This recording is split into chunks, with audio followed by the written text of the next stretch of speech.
सभी छात्रों को शुभाशीष। मैं अतुल कुमार शर्मा सरस्वती विद्या मंदिर इंटर कॉलेज बीसलपुर से आपके सामने एक बार फिर उपस्थित हूं अपनी वीडियो संख्या 9 के साथ। बच्चों, आज का जो टॉपिक है वो हेनरी का नियम है और ये टॉपिक बहुत ही ज़्यादा इम्पॉर्टेंट है परीक्षा के दृष्टिकोण से। काफ़ी बार इससे क्वेश्चंस पूछे गए हैं, तो बच्चों बहुत ध्यान से आज के टॉपिक पर आप लोग ध्यान देंगे ताकि आपकी समझ में सारी बातें स्पष्ट हो सकें। बच्चों, सबसे पहले बात आती है प्रतिपादनकर्ता। इस नियम को किसने प्रस्तुत किया था? तो मैं आपको बता दूं, इस नियम को वैज्ञानिक हेनरी के द्वारा ही प्रस्तुत किया गया था। कब प्रस्तुत किया गया था? तो बच्चों यह नियम सन 1803 में प्रस्तुत किया गया था। फिर एक बार सुन लीजिएगा, हेनरी ने अपना यह नियम सन 1803 में प्रस्तुत किया था। चलिए आइए हम लोग डिस्कस करते हैं कि आखिर ये नियम है क्या। बच्चों, सपोज कीजिए हम लोग एक पात्र ले लेते हैं। एक छोटा सा ये पात्र हम लोगों ने ले लिया और इस पात्र में बच्चों मैं किसी द्रव को यूज कर लेता हूँ।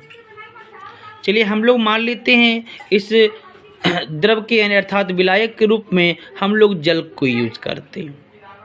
विलायक के रूप में जल को क्यों यूज किया? क्योंकि जल सार्वभौमिक विलायक के रूप में प्रयोग किया जाता है। यह एक यूनिवर्सल सॉल्वेंट है। यह क्वेश्चन भी कई बार पूछा गया है कि यूनिवर्सल सॉल्वेंट किसे कहते हैं। तो बच्चों जल यूनिवर्सल सॉल्वेंट है, सार्वभौमिक विलायक के रूप में प्रयोग किया जाता है। तो बच्चों मैंने एक पात्र में जल ले लिया। अब मैं मान लेता हूँ बच्चों मैं गैस, किसी भी गैस को बच्चों इसके अंदर विलय करता हूँ। मान लेता हूँ बच्चों मैं ऑक्सीजन गैस को इसके अंदर विलय करता हूँ।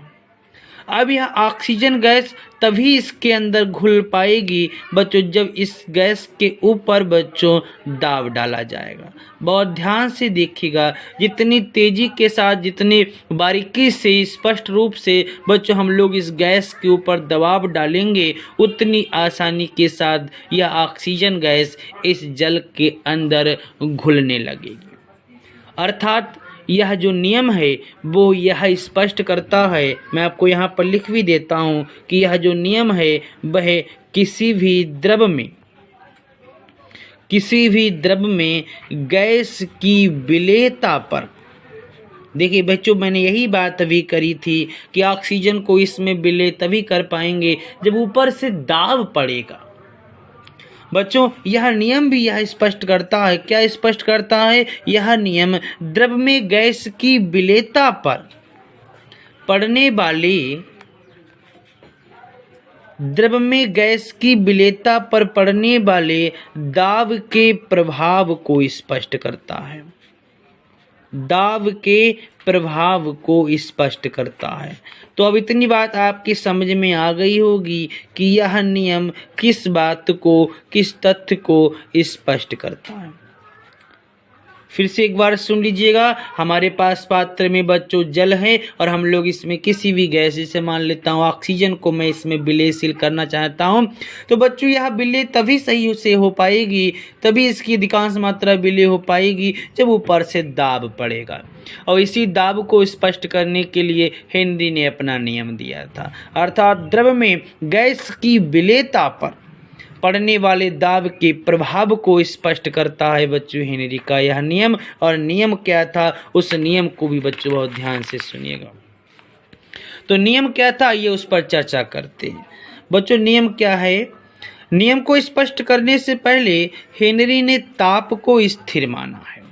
अर्थात स्थिर ताप पर किसी गैस की, बहुत ध्यान से एक एक पॉइंट को सुनिएगा, स्थिर ताप पर किसी गैस की द्रव में विलेयता, जिसकी मैं अभी चर्चा कर रहा था।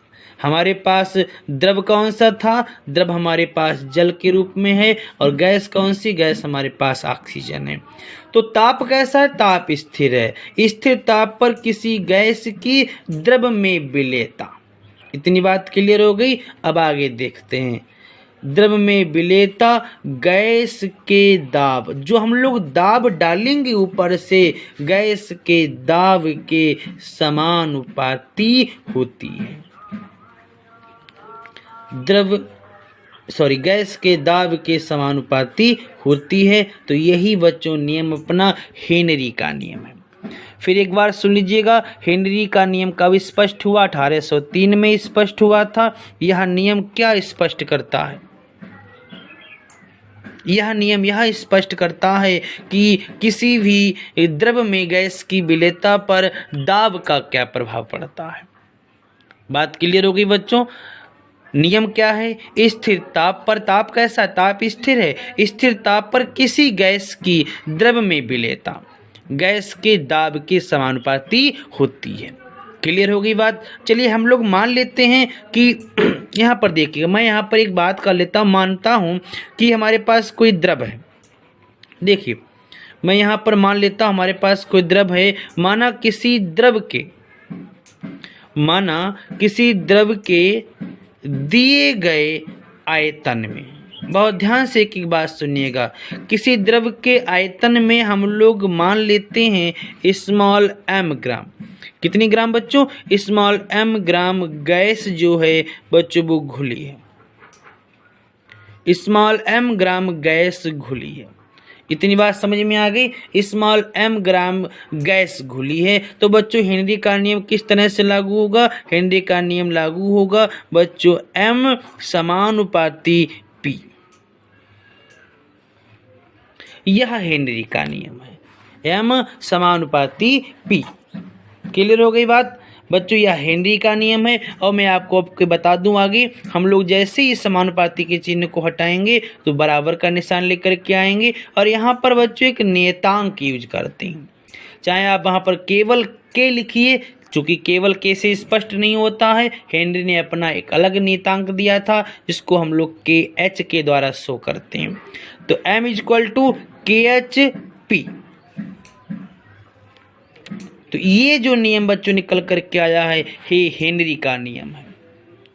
सारी बातें स्पष्ट हो रही होंगी, आपको समझ में आ रहा होगा। पी क्या चीज़ है बच्चों? यहाँ पर मैं यहाँ पर भी बात को स्पष्ट करता हूँ। जहाँ पी क्या चीज़ है बच्चों? बच्चों पी गैस का दाब है। पी क्या चीज़ बच्चों? पी गैस का दाब है। के एच क्या चीज़ है? के एच बच्चों यहाँ पर हेनरी स्थिरांक या फिर नेतांक कह सकते हैं। और m क्या चीज़ है? मैंने आपको बताया था, m बच्चों गैस की मात्रा है जो घुली हुई है। मैं यहाँ पर लिखे देता हूँ, घुली गैस की मात्रा। घुली गैस की मात्रा बच्चों, इस घुली गैस की मात्रा से ही तो विलेयता स्पष्ट होती है। तो बच्चों यह सारी बातें मैंने स्पष्ट कर दी हैं। तो बच्चों हेनरी के नियम को आप लोग, चूंकि अगर कोई चीज़ समझनी हो तो वीडियो को फिर से बच्चों स्टार्ट कर सकते हैं और सारी बातों को आप लोग समझ सकते हैं। तो इस तरह से बच्चों मैंने हेनरी के नियम को स्पष्ट कर दिया। कभी कभी क्या होता है, एक अन्य तरीके से भी बच्चों यह नियम पूछा जा सकता है। वो नियम किस तरह से बच्चों? कभी कभी क्या होता है, मोल प्रभाज्य के रूप में भी इस क्वेश्चन को पूछ सकते हैं। तो मोल प्रभाज्य के रूप में बच्चों हेनरी ने जो नियम दिया था, आइए उसको भी हम लोग बात कर लेते हैं। इसी नियम को एक अन्य तरीके से भी पढ़ सकते हैं। आप लोग ऊपर के जो नियम मैंने भी बताया इसको आप लोग तैयार कर सकते हैं, एक तरीके से और भी पढ़ सकते हैं। वो तरीका क्या है बच्चों? वो मोल प्रभाज्य के रूप में। वो किस तरह से नियम स्पष्ट होता है? देखिए वो नियम क्या दिया था? वो नियम दिया था विलयन में गैस का मोल प्रभाज्य। विलयन में गैस का मोल प्रभाज्य को लेकर के इनका नियम, यही नियम किस तरह से स्पष्ट किया जा सकता है ये उसकी बात करते हैं। विलयन में गैस का मोल प्रभाज्य, गैस के आंशिक दाब, बहुत ध्यान से एक एक बात को सुनिएगा, गैस के आंशिक दाब के समानुपाती होता है। अगर आपसे कोई मोल प्रभाज्य के रूप में इसके नियम को पूछे तो मोल प्रभाज्य के रूप में इसका नियम इस तरह से स्पष्ट किया जाता है कि विलयन में गैस का मोल प्रभाज्य, विलयन में गैस का मोल प्रभाज्य, हम लोग जानते हैं मोल प्रभाज्य को हम लोग एक्स से शो करते हैं। किसी विलयन में गैस का जो मोल प्रभाज्य है वो गैस के आंशिक दाब, हम लोग यहाँ पर आंशिक दाब को पी के रूप में रिप्रेजेंट करते हैं। तो यह गैस का मोल प्रभाज्य जो है वो गैस के आंशिक दाब के समानुपाती होता है बच्चों, पी समानुपाती एक्स। यह नियम निकल करके आता है और हम लोग इस नियम को अगर आगे एक्सप्लेन करें तो P = फिर से KH.X। जहां बच्चों x क्या चीज है, x बच्चों गैस का मोल प्रभाज है, आपको मैं बता चुका हूं यह मोल प्रभाज है। p क्या चीज है, p बच्चों यह आंशिक दाब है, p क्या चीज है, p आंशिक दाब है। और kh को मैं पहले ही बता चुका था बच्चों यह हेनरी का नियम है, हेनरी का स्थिरांक है। तो मोल प्रभाज के रूप में बच्चों मैंने परिभाषा बता दी है, मोल प्रभाज के रूप में परिभाषा बता सकते हैं। और एक अन्य परिभाषा भी बच्चों आपको मैं पहले से ही स्पष्ट कर चुका हूं कि स्थिर ताप पर किसी भी गैस की द्रव में विलेयता गैस के दाब के समानुपाती होती है। तो आशा करता हूं दोनों परिभाषाएं, दोनों नियम आपको याद रखे होंगी। आप लोग बार बार वीडियो को आगे पीछे करके आप लोग पूरा नियम बार बार समझ सकते हैं। चलिए आइए हम लोग बात करने वाले हैं अब कुछ अन्य टॉपिक्स पर इसी से रिलेटेड। बच्चों एग्जाम में कई बार क्वेश्चंस पुटअप हुआ है, हेनरी के नियम की सीमाएं क्या हैं। हेनरी के नियम की सीमाएं क्या चीजें, नियम की सीमाएं बच्चों बहुत ज़्यादा टॉपिक पूछा गया है। तो आइए हम लोग बात करते हैं हेनरी के नियम की सीमाओं की। बहुत ध्यान से एक एक बात सुनिएगा, कुछ बातें ऐसी होंगी जो मैं बोल करके आपको समझाऊंगा और कुछ लिखने वाली होंगी तो मैं आपको लिख करके सामने प्रस्तुत करता रहूँगा। तो कुछ सीमाएं बच्चों इसकी क्या क्या हैं। तो सबसे पहले मैं बात कर देता हूँ कि बच्चों यह जो नियम है वो केवल और केवल आदर्श गैस के लिए ही मान्य होता है। आदर्श गैस के लिए आप लोग नोट करते रहिए, क्योंकि मैं यहाँ पर केवल पॉइंट व्यू के दृष्टिकोण से जो इंपॉर्टेंट टॉपिक होगा उसी को नोट करूँगा, बाकी बातें मैं बोल करके आपको समझाऊंगा। तो हेनरी का जो सीमा है वो सबसे पहले यही है कि यह केवल आदर्श गैसों के लिए ही लागू होता है। लेकिन चूंकि हम लोग जानते हैं कि कोई भी गैस आदर्श गैस नहीं है, लगभग जितनी भी गैसें हैं वो सब की सब वास्तविक गैस हैं, कोई भी गैस आदर्श नहीं है। तो फिर इस नियम की वैल्यू क्या रहेगी। तो मैं आपको बता दूं बच्चों, इस नियम का जो उपयोग है वो कम दाब पर वास्तविक गैसों के लिए किया जाता है। मैं यहाँ से बच्चों पॉइंट उठा करके बात करता हूँ कि इसका जो यह नियम है वह कम दाब पर वास्तविक गैसों के लिए किया जाता है।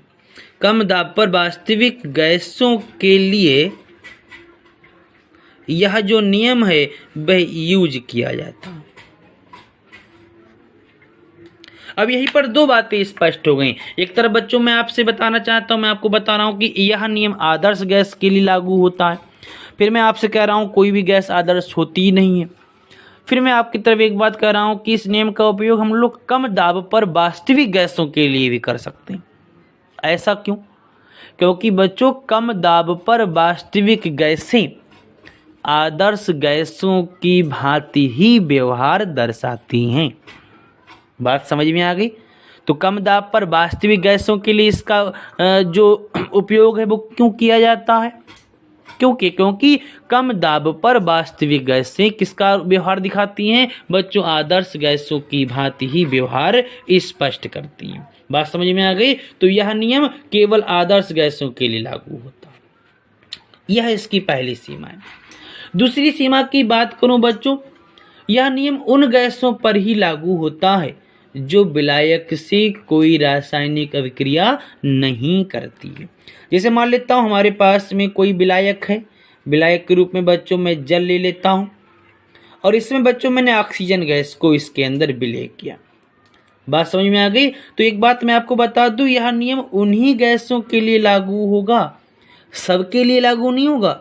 उन्हीं गैसों के लिए लागू होगा जो विलायक के साथ बच्चों रिएक्शन ना करती हूं, रिएक्शन नहीं करती। बहुत ध्यान देना बच्चों, जो मैंने आपको बात बताई है। पहला जो सीमा थी बच्चों वो केवल यह थी कि यह आदर्श गैस के लिए लागू होती है, और दूसरी मैंने बात बताई बच्चों यह उन गैसों के लिए यह नियम लागू होता है जो गैसें विलायक से कोई भी रासायनिक अभिक्रिया नहीं करती हैं। बात समझ में आ गई सब लोगों के लिए? क्लियर हो गई बात?